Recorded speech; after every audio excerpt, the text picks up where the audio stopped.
चंद्रमा उसी जल में प्रतिबिंबित होता है जो जल शांत है। फिर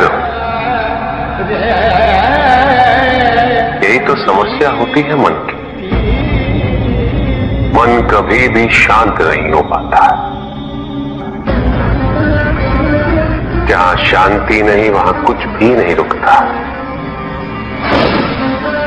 समुद्र की लहरों की भांति विचारों का उपद्रव मन को निरंतर स्थिर रखता। कुछ भी सुनने और समझने के लिए मन का मौन रहना आवश्यक है, किंतु मन मौन रहना नहीं जानता। वो तो निरंतर कुछ ना कुछ कहता रहता, प्रतिपद शब्दों का आक्रमण चलता रहता है मन पर,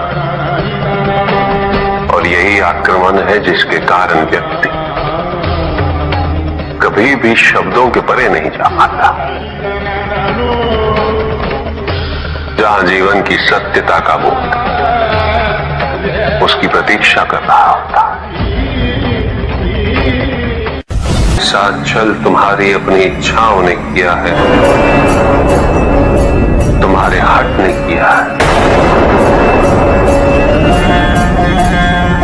तुम्हारी अपनी सोच ने किया है। ये रहस्य नहीं कि प्रत्येक आत्मा मुक्ति की इच्छुक होती है।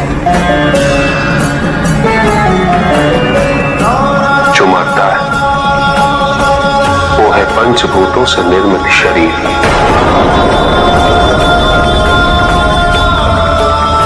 किंतु आत्मा तो अजर है, अमर है।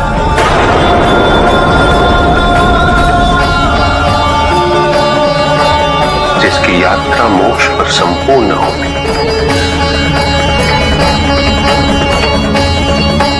जहां सांसारिक बंधनों से व्यक्ति मुक्त हो जाता है,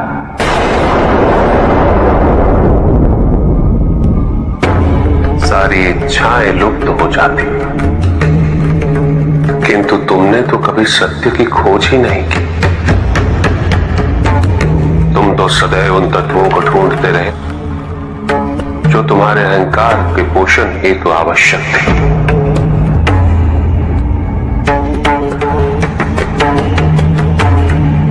किंतु सत्य तो यही है कि ना कोई तुम्हारा है और ना तुम किसी के। जो है वो परमात्मा का है, और जो नहीं वो भी परमात्मा का ही है।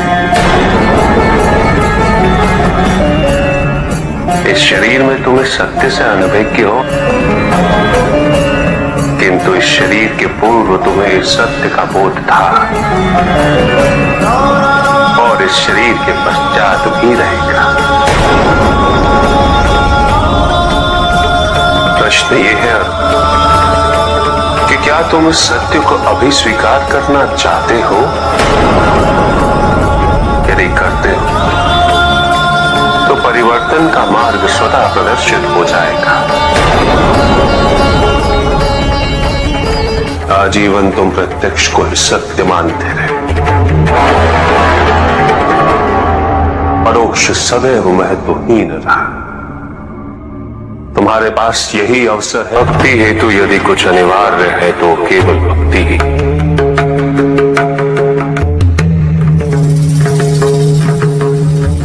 किंतु प्रश्न ये है कि क्या आपकी भक्ति संपूर्ण है? विश्वास और भ्रम के बीच की रेखा अत्यंत महीन होती है।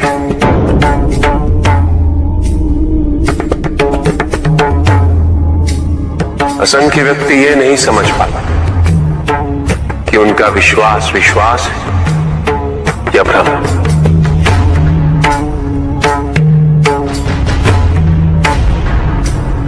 मुझ तक पहुंचने के लिए किसी और की आराधना अनिवार्य नहीं। मेरे सच्चे भक्त तो मुझे किसी भी रूप में पूज सकते हैं, किसी भी रूप में प्राप्त कर सकते हैं। ओम नमः शिवाय। पुरुष और प्रकृति एक है, वो कभी पृथक नहीं हो सकते। शक्ति शिव के बिना अधूरी है,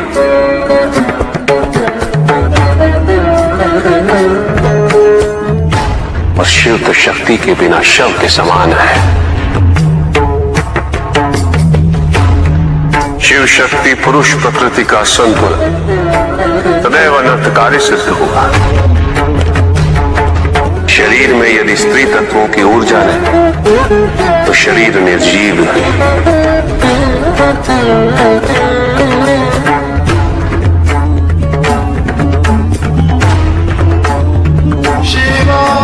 शक्ति और शिव के संपूर्ण रहस्यों को समझ लेना भक्ति, ज्ञान और तपस्या की पराकाष्ठा है।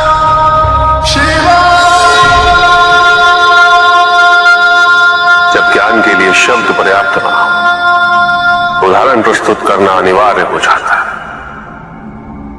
केवल आपके लिए ही नहीं अपितु आपके माध्यम से समस्त संसार को शिव और शक्ति की संयुक्ता से पुनः अवगत कराना इस प्रसंग का उद्देश्य था। चुप। सत्य को जानने के लिए वन में जाना अनिवार्य नहीं है। अपने निजी, पारिवारिक और सामाजिक दायित्वों का परित्याग भी आवश्यक नहीं। सत्य तो सदैव हमारे साथ है, हमारे सामने है, किंतु हम स्वयं धीरे धीरे उस पर अपने क्रोध, अपने अहम, भय, विचार और महत्वाकांक्षाओं जैसे कई आवरण चढ़ा देते हैं। सत्य हमसे नहीं, हम स्वयं सत्य से दूर हो जाते हैं।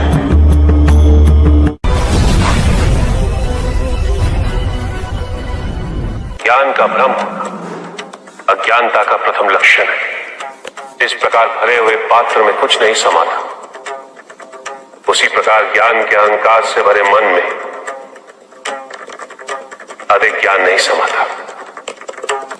जहां प्रश्न नहीं वहां जिज्ञासा नहीं,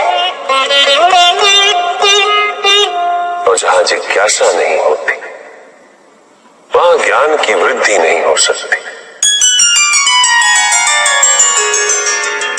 निसंकोच होकर पूछिए, प्रभु आप तो कालोपरी हैं, सर्वज्ञ हैं, त्रिकालदर्शी हैं। चारों ओर ये जो अज्ञान का अंधकार फैल रहा है उसमें ज्ञान का मूल अर्थ कहीं ना कहीं खोता जा रहा। मेरा आपसे विनम्र निवेदन है प्रभु, किसी अन्य विषय पर चर्चा आरंभ करने से पूर्व हमारे और इस समस्त संसार के कल्याण और मार्गदर्शन हेतु आप ज्ञान की मूल परिभाषा से एक बार हमें पुनः अवगत करवाएं। ज्ञान और अज्ञान की परिभाषा को स्पष्ट रूप से समझने के लिए ज्ञान और अज्ञान की विशेषताओं का स्मरण करना आवश्यक है,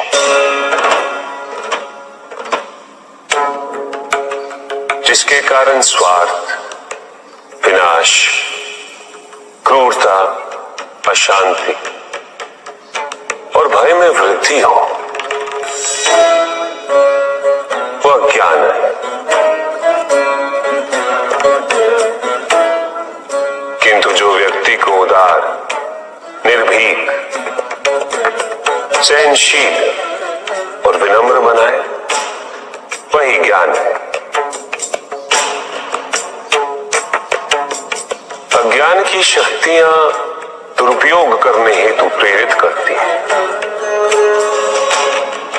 किंतु जो अपनी शक्तियों और अपने सामर्थ्य के प्रति अपने उत्तरदायित्व को समझाए,